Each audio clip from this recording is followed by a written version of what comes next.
কোরআন and ইসলাম, চিল্লায় বলেন ঠিক কিনা? আল্লাহর চোখে সবাই সমান। ওইখানে প্রধানমন্ত্রী নাই, ওইখানে প্রেসিডেন্ট নাই, ওইখানে এমপি নাই, ওইখানে রিকশাওয়ালা আর প্রধানমন্ত্রী আর প্রেসিডেন্ট এক কাতারে দাঁড়িয়ে আল্লাহর সেজদা দেয়, চিল্লায় বলেন ঠিক কিনা? নিজেকে আক্রমণ করা হলে রাখতেন না, কিন্তু আল্লাহর জমিনে আল্লাহর বিধান লঙ্ঘিত হলে আল্লাহ রাসূল রেগে যেতেন। মদিনাতে এক মেয়ে চুরিতে ধরা পড়ল। চুরি করলে কি করতে হয়?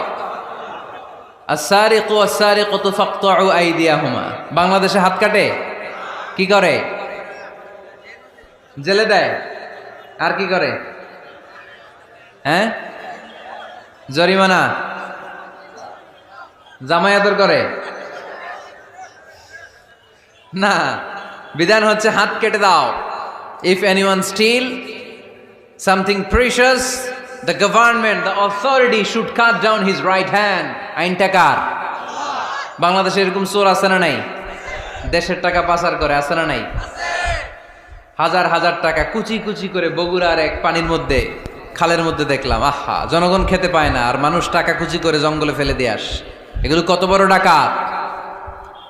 একটা চোর, ওকে ধরে যদি হাত কেটে টেলিভিশনে প্রচার করে দেয়া হতো, 17 কোটি মানুষ যদি দেখতো, এই দেশে আর চোর খুঁজে পাওয়া যেত না। বনু মখজুমিয়া গোত্রের এক নারী চুরিতে ধরা পড়ল। সাহাবীরা যে বললে, ইয়া রাসূলুল্লাহ, অনেক বংশীয় মেয়ে, আপনি হাত কেটে দিয়েন না, মাফ করে দেন। কি করেন? আল্লাহ রাসূল সাল্লাল্লাহু আলাইহি ওয়াসাল্লামের চেহারাটা আগুনের গোলার মতো লাল হয়ে গেল, রেগে গেলেন। আল্লাহ রাসূল বললেন, এত বড় সাহস পেলে কোত্থেকে? এটা আল্লাহর আইন। চিল্লায় বলো, কার আইন? লাউ কানাত ফাতিমাতু বিনতি মুহাম্মদ সারাকাত লাকাতা মুহাম্মাদুন ইয়াদাহা। আরে বনু মখজুমিয়া গোত্রের মেয়ে তো দূরের কথা, আমার কলিজার টুকরা ফাতেমাও যদি চুরিতে ধরা পড়তো, আমি ফাতেমার ডান হাত কেটে দিতে 1 সেকেন্ডও দেরি করতাম না। কারণ বিধানটা কার? এত মাইট দেয়া হলো বিশ্বনবীকে, এত অত্যাচার করা হলো, তিনি রেগে যেতেন না। কিন্তু আল্লাহর জমিনে আল্লাহর বিধান লঙ্ঘিত হলে তিনি রেগে যেতেন, ঠিক কিনা?